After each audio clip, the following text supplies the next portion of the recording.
Fiji and Buluvina to all our viewers on Sky Pacific. Well, obviously my version of the Vuvuzela is flawed as the planet is gripped by football at the World Cup in South Africa. But back home, most of our sporting federations are preparing for the Oceania Championships, mainly a selection for next year's Pacific Games in New Caledonia. So Extra Time for the first time is joined by swimming. It's a great moment for us here at Extra Time Fiji Television. We're joined by the President, Dennis Miller. Thank you very much for coming. And Willie Elisa. Yes. I remember you at home, you can join us. We'll be giving away prizes, free talk time. Just to win any of that, just call on 3302-100. I'm giving away free talk time for Vodafone, Inc. and Digicel users, all 10 at $15 each. To win, answer this question. Which country will the Swimming Oceania Championships be held? That was, which country will the Oceania Championships be held? There is the question. Vodafone users text 457, Inc. to 469, and Digicel users text to 3587. Now straight on with the show, Dennis. It's a great moment for us here at Fiji Television to have swimming. Normally, it's always rugby, it's always soccer. What's happening in swimming? You guys are looking to fly out this weekend. Well, you took the words out of my mouth. It's good to be here for the first time, I think. Well, at least for many years. We're flying out this weekend for the Oceania Championships, the eighth Oceania Championships. Do I tell them where it is? Because people might still be texting in answers. Let's give them something. Okay. Go for it. In the cradle of Polynesia. And we look forward to going back to the pool where they held the South Pacific Games in 2007. I understand you selected 11 athletes, 6 girls and 5 boys. Was that the limit that you could work with financially? Yeah, well, it really does come down to money at the end. But we also set a pretty strict selection criteria, performance-based, based on results over the last 12 months. And the swimmers who are on the team have made that performance criteria. Well, maybe that makes your work easier. Just 11 athletes to work with. Is that easier to travel to Samoa? Oh, well, yes, it is. But then most of the swimmers selected have been traveling for a while. I know they're young, but they're very experienced. So, yes, my work is made easier. What's important for Fiji swimming heading off to Samoa this weekend? Well, I mean, like you mentioned, it is a stepping stone for New Cal next year. So once we have our results, I know they will do really well. So once we have our results, then we can start working again towards next year. Medals, maybe? Yeah, it's going to be very hard. PBs? Individually, yep. PBs, yes, definitely. But we know there's areas where we hope to medal, but we'll wait until it happens. Now, Dennis, you've been around. You're pretty much in the forefront of Fiji swimming for donkey's ages.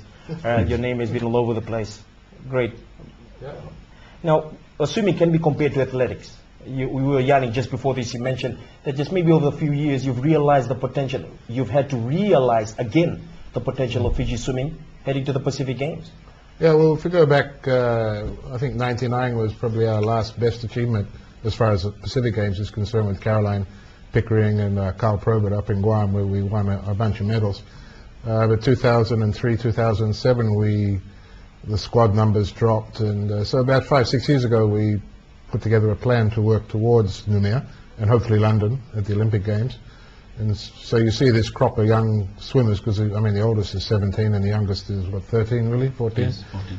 I mean these youngsters who are representing our country have really put in the hard yards over at least 6 or 7 years. I mean that's thousands of kilometers in the pool over the last number of years. So yeah, it's we want to get back where we used to be in swimming. We've always medaled at the games, but we're not as prolific in medals as track and field, because it just so happens that New Caledonia is very, very strong in swimming and has always been our main threat, and we've got Papua New Guinea and Tahiti as well to worry about. So we're on the way back. Your bags are packed, your tickets already? All paid for, and what is the budget like heading to an Oceania Championships in Samoa? For these games, just over $50,000, and 60% of that cost is actually living in Apia. But we've been successful with some of our sponsorships. Vodafone's come on board, Fiji Gas, Fiji Water's helping out. The government also provided a very generous grant for that, and the Fiji Swimming itself, through fundraising and other activities, is picking up the tab. But it's a lot of money for a small federation, but it has to be done. We need these swimmers to be well prepared and ready for the world. Great, everything's ready to go. Pretty much so. Willie's the manager, he should know. Willie, now you're the manager, always getting your hands dirty all the time. You have to, you're the man who's juggling the officials also and also the swimmers. Everything's set to go? Yes, everything's set to go. What is the most you could ask from the swimmers back from Samoa? I mean, like, you have the whole country watching, so, you know, you just have to make them realize that Fiji's watching them, so they just have to return the favor from all the sponsors and such. You're still in the Pacific, where you're headed to now. Any words of the local support from that side, the Fijians, that could be maybe waiting for you at the Apia airport? Oh yes, we'll be relying on their support as usual whenever we travel overseas. There's always a Fiji element of support wherever we go, so yeah, we'll be looking for that as well. Got the rugby team coming down to cheer us on too, I hear. And you could be cheering them also likewise. Oh yeah. Yeah. Now, for both of you, maybe you could choose who answers this. You've been looking for some athletes to maintain. That's always an issue in every sporting federations. What are some names that you're keeping around and could be promising in the future? Well, as long as we can, it's always a juggle between work, school, training. I mean, you're doing a lot of everything. But hopefully we can keep young Thierry Rosito. She's going to represent Fiji at the Youth Olympic Games in Singapore this year. There's Douglas Miller, who's coming out of Queensland, doing quite well.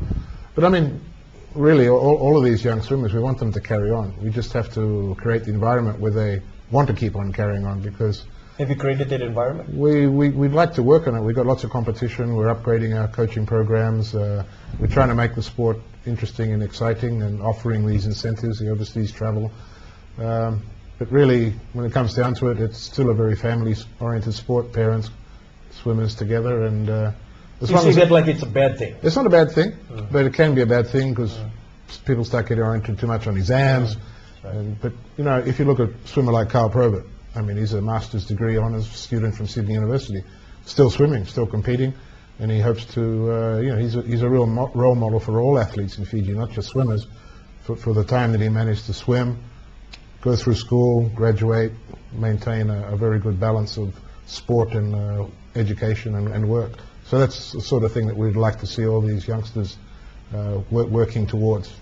Thank you, Dennis. Hope for a bright future, but unfortunately I've got to let you go. You're at home stay. We're going to be meeting some swimmers after this. Don't go away.